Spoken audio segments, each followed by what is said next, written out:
അയ്യോ അമ്മ വരുന്നുണ്ട്.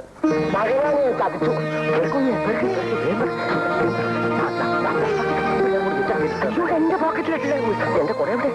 അയ്യോ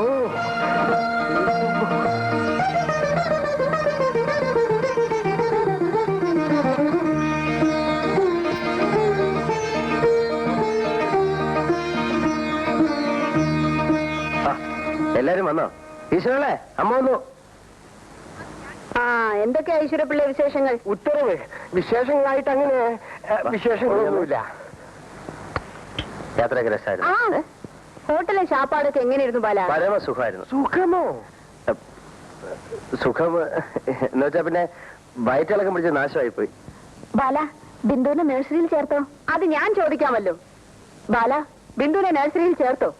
അമ്മ ഫോൺ ചെയ്ത് അന്ന് തന്നെ ആ ജോലി തീർത്തു. ഗുഡ്.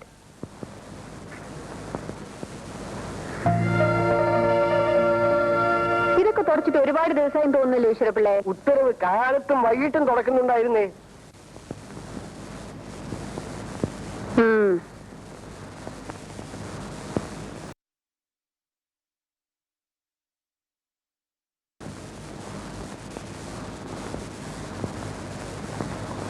ഉത്തരവ് ഈ അടുക്കളയിൽ പാചകം ചെയ്ത ലക്ഷണമുണ്ടല്ലോ. അത് ഇടയ്ക്ക് വല്ലപ്പോഴും ഒക്കെ ഞങ്ങൾ ഓരോ കാപ്പി ഉണ്ടാക്കി കുടിക്കുമായിരുന്നു. കടയിലെ കാപ്പി എന്ന് പറഞ്ഞാൽ കഷായമല്ലേ കൊച്ചമ്മേ? കഷായം. കാപ്പി മാത്രമല്ലല്ലോ ഈശ്വരപ്പിള്ളേ, ഇവിടെ വേറെന്തൊക്കെയോ കൂടി ഉണ്ടാക്കിയിട്ടുണ്ടല്ലോ. നമ്മൾ 1-2 ദിവസം കഞ്ഞി വെച്ചല്ലോ. അതെ കഞ്ഞിക്കറി. എനിക്ക് വയറ്റിൽ അസുഖം ഉണ്ടായപ്പോ മറന്നു. അതെ ഈശ്വരമുള്ള ആ കാര്യം അങ്ങ് മറന്നുപോയി. ശരി ശരി. ഈശ്വരപ്പിള്ള ഗോമതിയുടെ വീട്ടിൽ ചെന്ന് ജോലിക്ക് വരാൻ പറഞ്ഞേക്കൂ. ഉത്തരവ്. കുഞ്ഞെ ഇവിടെ എന്തൊക്കെയാണ് ചെയ്തു വെച്ചിരിക്കുന്നത്? അതൊന്നും സാരമില്ല ഈശ്വരമുള്ള ചേട്ടാ. കുഞ്ഞിനെ എന്നെ ഏൽപ്പിച്ചിട്ടാ കൊച്ചമ്മ പോയത്. അതെയോ? പിന്നല്ലേ. എന്നിട്ട് ഈശ്വരമുള്ള ചേട്ടൻ എവിടെയായിരുന്നു? എന്റെ പൊന്നു കുഞ്ഞെ ചതിക്കല്ലേ. കൊച്ചമ്മ ഈ വിവരം അറിഞ്ഞ എന്റെ ആഫീസ് കൂട്ടും. അതൊന്നും കുഴപ്പമില്ല.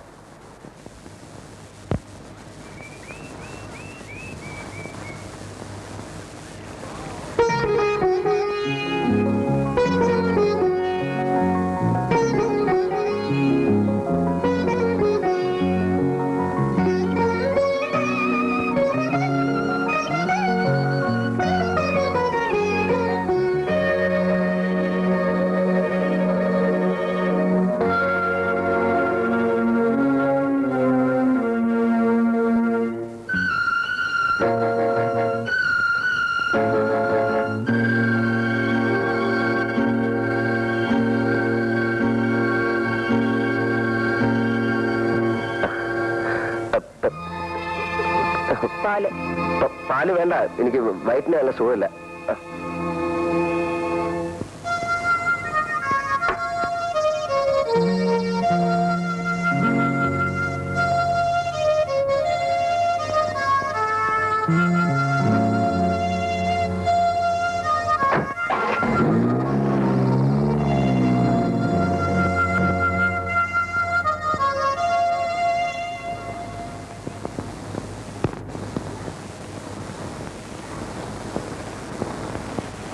ഗോമതി എന്താ ഇന്നലെ വരാഞ്ഞത്?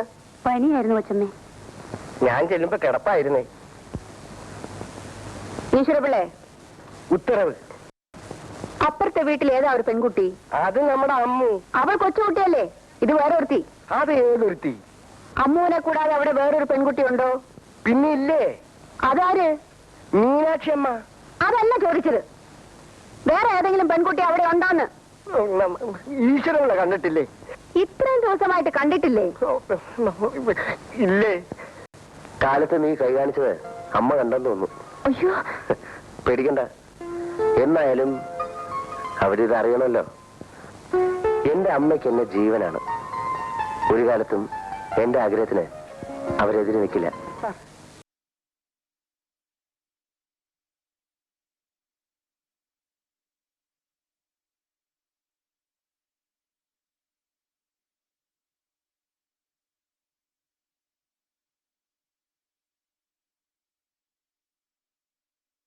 എന്നെ അവിടുന്ന് പറഞ്ഞു വിടുമ്പോ എനിക്കൊരു കത്ത് തന്നിരുന്നു. അത് കൊണ്ടുവന്ന് കൊടുത്തപ്പോ എനിക്കൊരു ജോലി കിട്ടി. അതിന് സാറിനോട് നന്ദി പറയാൻ വേണ്ടി വന്നതാണ്. പറഞ്ഞു വിടാൻ നിങ്ങൾ ഇവിടെയായിരുന്നു? അമ്മ പോയതിനു ശേഷം ഞാനല്ലേ സാറിന് അരിവെച്ചു കൊടുത്തത്. എനിക്ക് അരിവെപ്പൊന്നും വലിയ നിശ്ചയമില്ലായിരുന്നു. പിന്നെ അങ്ങേ വീട്ടിലെ കൊച്ചു ഒന്ന് സഹായിച്ചതുകൊണ്ട് ഞാൻ രക്ഷപ്പെട്ടു. അങ്ങേ വീട്ടിലെ ഏത് കൊച്ച്? ഗീത കുഞ്ഞ് സാറിന്റെ ഓഫീസിലെ സ്റ്റെനോയാ. എന്നും വന്ന് കറി വെച്ച് തരുമായിരുന്നു. കറി എന്ന് പറഞ്ഞാ എന്ത് കറിയാ? ഉഗ്രം കറി. ആ കറിയിലല്ലേ സാറ് വീണുപോയത്. ഓഹോ, സാർ എപ്പോ വരും? അവൻ വരാൻ വൈകും. നിങ്ങൾ വന്ന കാര്യം ഞാൻ പറഞ്ഞേക്കാം. എന്റെ പേര് സുഗുണേന്ദ്രൻ. ഇനി ഒരിക്കൽ സാർ ഉള്ളപ്പോ വരാം. ജോലി കിട്ടിയ കാര്യം പ്രത്യേകം പറയാം. എന്റെ പൊന്നു കൊച്ചമ്മേ. നോ, അവനെ തന്നെ ഏൽപ്പിച്ചിട്ടാണ് ഞാൻ പോയത്. താൻ ഇവിടെ ഉണ്ടല്ലോ എന്ന ധൈര്യമായിരുന്നു എനിക്ക്. പക്ഷെ അവനെ അവന്റെ വഴിക്ക് വിട്ടിട്ട് താൻ പോയി. താൻ ചെയ്ത എന്താണെന്ന് അറിയാമോ? വിശ്വാസവഞ്ചന. കൊച്ചമ്മേ, ഈശ്വരനെ വിചാരിച്ച് ഞാൻ പറയുന്നു ഒന്ന് ശബ്ദിച്ചു പോരുത്. ഇനി തന്നെ ഇവിടെ വേണ്ട. പെട്ടിയെടുത്തോണ്ട് പോയിക്കോളൂ. എല്ലാം കാണാൻ മുകളിൽ കാണുന്നുണ്ടല്ലോ.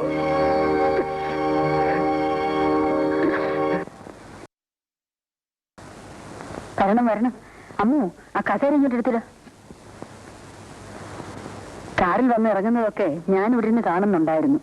ഓടി വന്ന് വിശേഷങ്ങൾ ചോദിക്കാനും പറ്റും എനിക്ക് പറ്റിയില്ലല്ലോ. ഇരുന്നാട്ടെ.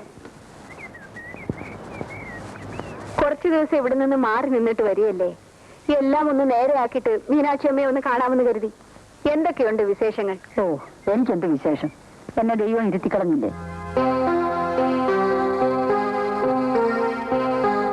അതൊക്കെ ആരെയാ നോക്കുന്നത്? പരിചയമില്ലാത്ത ഒരു പെൺകുട്ടി ഇവിടെ കണ്ടതുപോലെ തോന്നി. ആരാ അത്? ഗീതയായിരിക്കും. അവൾ ആഫീസിൽ പോയിരിക്കുക. അവിടുത്തെ കുഞ്ഞിന്റെ ആഫീസിലെ സ്റ്റെനോയാ. ഇവിടെ എങ്ങനെ വന്നു? അവൾ എന്റെ ഇളയ സഹോദരന്റെ മകളല്ലേ. ഓഹോ, അങ്ങനെയാണോ? അവളുടെ അമ്മ മരിച്ചുപോയി. അച്ഛൻ മാത്രമേ ഉള്ളൂ. അവനൊന്നും കൊട്ടാരക്കരയാ. കൊട്ടാരക്കര കോടതിയിൽ ഞാൻ ഇരുന്നിട്ടുണ്ടല്ലോ. അവിടെ ഏത് ഭാഗത്തായിട്ടാ? പുലമൻ ജംഗ്ഷനിൽ തന്നെയാ. കൊച്ചുവിള അച്യുതന്നായിരുന്നു പറഞ്ഞ ആരും അറിയും. ഒരു UP സ്കൂൾ അധ്യാപകനായിരുന്നു. ഇപ്പൊ പെൻഷനായി. ഓഹോ.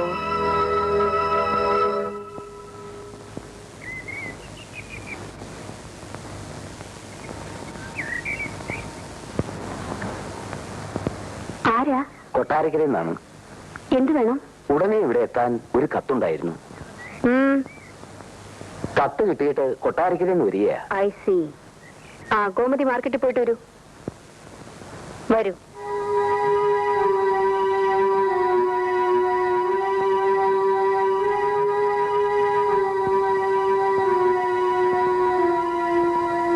കൊട്ടാരക്കര പുലമൺ ജംഗ്ഷനിൽ കൊച്ചുവിളയിൽ അച്യുതൻ നായർ അല്ലേ? അതെന്റെ വിലാസമാണ്.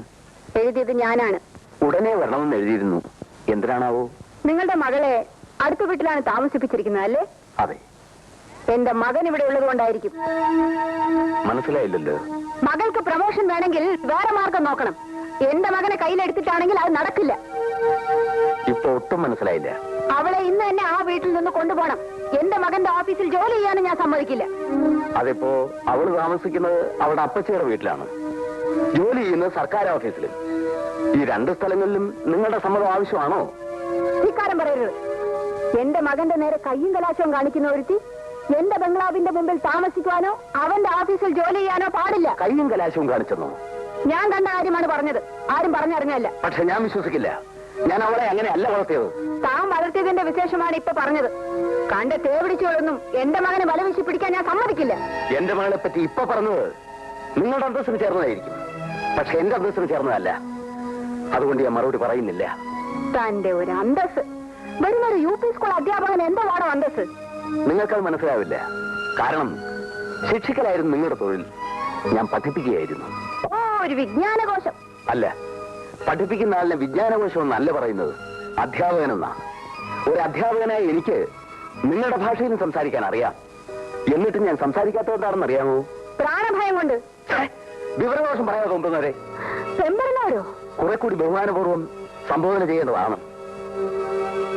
പക്ഷെ അതിനുള്ള അർഹത നിങ്ങൾക്കില്ല. Bloody fool.